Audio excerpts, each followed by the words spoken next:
Máme tady úplně, ale úplně skvělý ubytování, máme tady perfektní polohu a máme tady krásný výhled na celou Gardu a jediný, co tomu chybí úplný dokonalosti, je počasí. Sice jako přestal heavy rain, ten už tady není, ale ta zima, která tady je. 5 stupňů, no.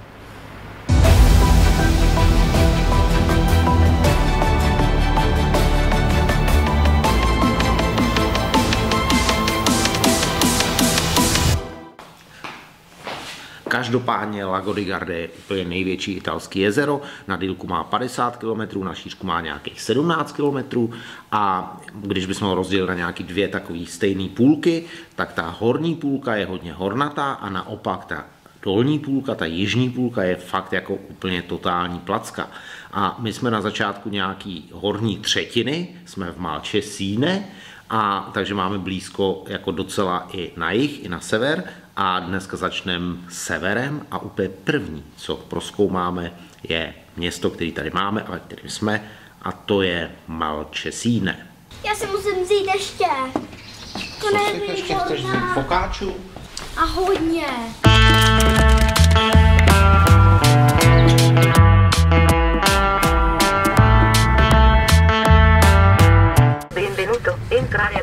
Tohle už je hlavní monument Malcesine.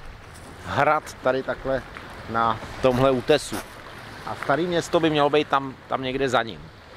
Má to být jedno z nejhezčích míst tady na Lago di Garda. Že by si měl jít zaplavat, že si vždycky bereš plavky, víš? Jako, že bych si v tomhle jako tady takhle plaval, jo. To má asi jako 2 stupně podle mě. Takový sportovec, jako sportovec. Tady máš pláž. Pláž je dobrá, ale možná tak jako na léto. I když na druhé straně i v létě. V létě je tady dobrý klima, protože to klima ovlivňuje Pátská nížina z jihu. Takže je tady teplo. Ale to jezero je i v létě úplně ledový.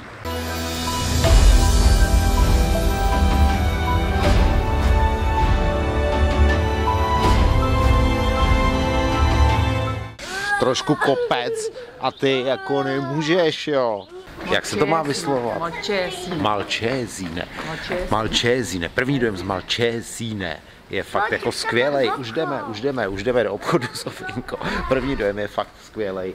Je to krásný město. Starý město je plný takových uliček a bohužel teda i jako obchodů, že jo. To je horší než já s těma obchodama. Jakože Sofinka má ráda obchody, jo. To má teda, no.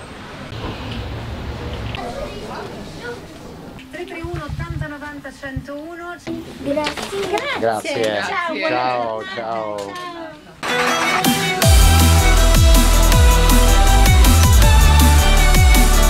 Marcina fotí turisty. Malcesine je úplně full turistů. To bych možná nečekal. Tohle je trošku bizarní, protože tady dole pomeranče a nahoře je hora, kde je normálně sníh. Podle mě to nejsou pomeranče, to jsou mandarinky. To jsou takový ty kříženci, jako to jsou ty, co rostou i ve Španělsku. Jako něco mezi mandarinkou a pomerančem, jo.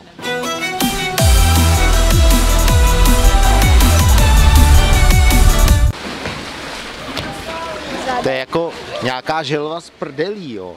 Zepředu je to želva.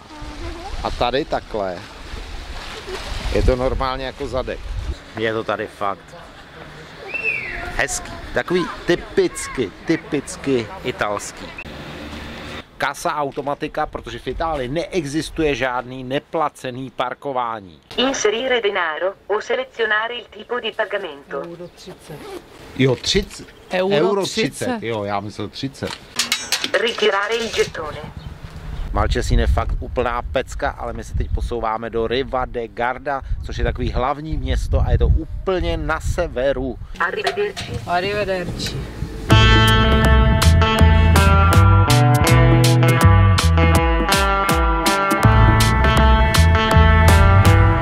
Najít tady v Riva de Garda nějaký volný parkoviště je fakt absolutně nemožný. Jezdíme tady už asi půl hodiny a nenašli jsme vůbec nic, všechno bylo úplně kompletně full. A nakonec teda jsme našli tohle, takovýhle jako plácek a to je asi jediný parkoviště, který v celé Itálii je zadarmo. A podle mě to není žádný parkoviště, podle mě je to nějaká louka, kde všichni akorát jenom tak jako parkujou. Nevýhoda je, že máme asi 2 kilometry do centra. 20 minutes later. My jsme teď v přístavu, trošku se nám tady oteplilo, takže už není taková kosa, jako byla ráno. A teď tady probíhá nějaký závod plachetnic. My jsme tady došli do nějakého depa plachetnic. A ten závod probíhá tamhle na jezeře, protože na Lago di Garda, který je hodně větrný, právě tyhle závody plachetnic a surfařů, windsurfařů vlastně probíhají neustále. Ale teď tady není ani takový vítr, takže ty plachetnice spíš tak jako stojí.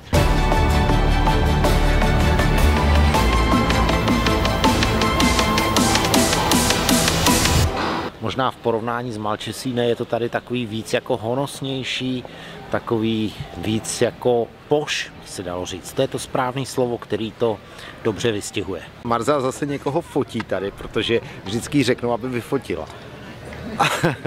Jako fotografka pracuješ tady, jo? Jo. Máš jako druhý job. Tohle je asi úplný centrum Riva de Garda, hlavní náměstí u vody, a my teď jdeme na nějaký jídlo. Pizza margarita, pizza capricciose a já mám pizzu carbonara, což jsem vždycky myslel, že jsou jenom těstoviny carbonara, ale evidentně existuje i pizza carbonara. Výborné. Mají tady takovou místní atrakci, skleněný výtah, který vede úplně nahoru na bastion, ze kterého je krásná vyhlídka na celé město. Tak to jdeme vyzkoušet.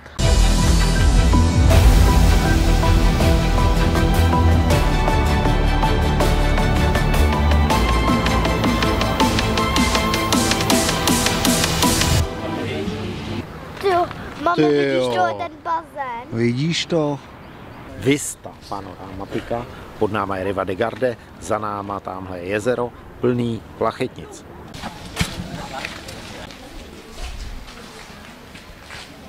To je záchod. Záchod, jo.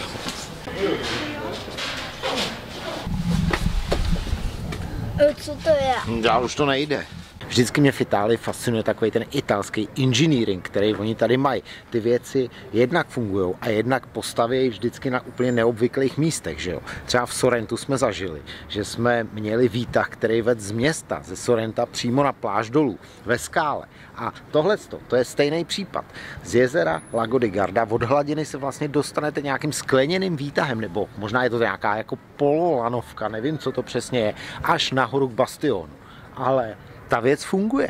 V Rivě jsme dneska skončili, ale přesouváme se na další hodně ikonický místo tady na Lago di Garda, který se jmenuje Limone.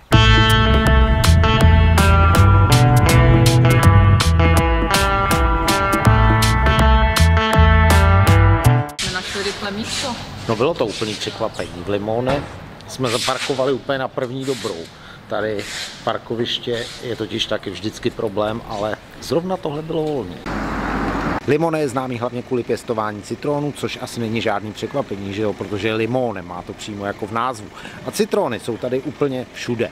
A vyrábí tady taky super limoncello. Oni teda říkají, že jejich limoncello je úplně nejlepší v celé Itálii, ale tohle už jsem slyšel v Sorrentu, v Toskánsku, v Kalábrii, všude možně, ale tady je fakt prej nejlepší.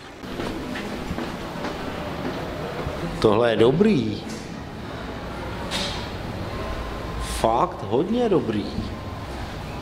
Touhle lodí, která pluje tady za mnou, se můžete dostat z Limone nebo z Malcesine do Limone a z Limone do Malcesine, takhle úplně přesně. A ta plavba trvá asi půl hodiny a je úplně napříč Lago di Garda. To je pro případ, že byste to nechtěli objíždět z vrchu anebo ze spodu. A co teď? Zmáčkni. Tak, Jo, teď teď to bude fungovat. Jo. Možná, že vidím náš dům.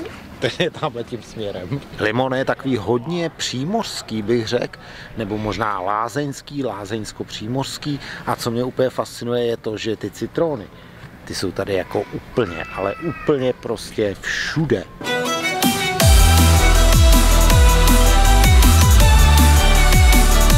Marzina se tady podivuje právě nad tím, že si tady musíte dát minimálně 2 kopečky zmrzliny, protože jeden kopeček vám neprodají, takže jsme objednali 2, ale vlastně jsme se nějak tak dohadovali, že nám přinesou 3.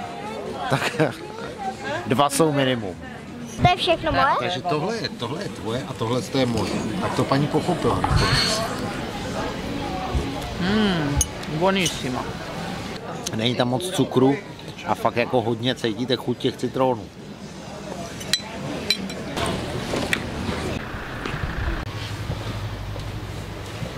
Nevím jaký, hele. Koupíme si lepší.